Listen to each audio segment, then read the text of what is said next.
Eyes in the sky, gazing far into the night. I raise my hand.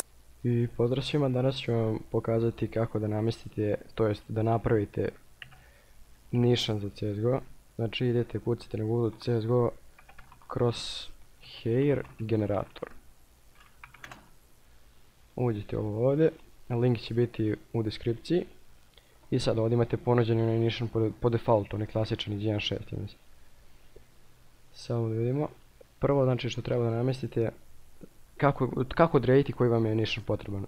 Znači što sitnija rezolucija, sitniji nišan, veća rezolucija, veći nišan. Znači ja ću sad praviti neki svoj nišan za 1200 rezoluciju, sam sekund. Znači prvo idemo na ovaj tinke, svoj debljina.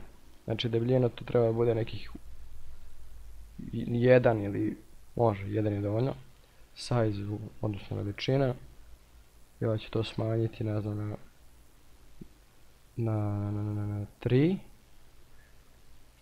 Idemo na gap. To ćemo staviti na... To je ovaj razmak između ove 4 strelice. Primetit ćete, znači to treba da bude u minusu.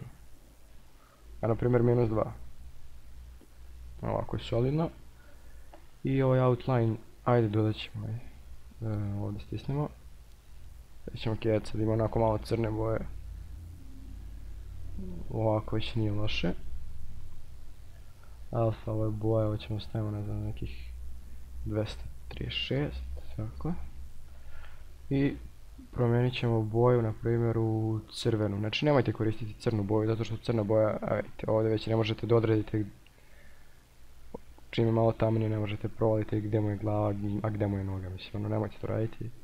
Ja vam savjetujem lično bijeli nišan, crveni i zeleni. Ostalo sve žuti, vidite kako je to svetli nišan.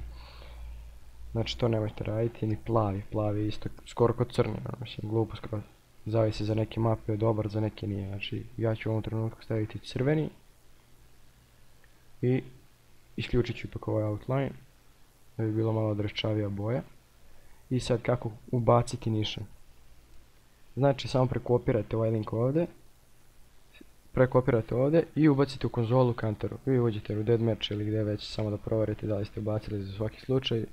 I to je to, znači bukvalno ja sam sada napravio jedan odličan nišan za nepune 2 minute, rekao bi.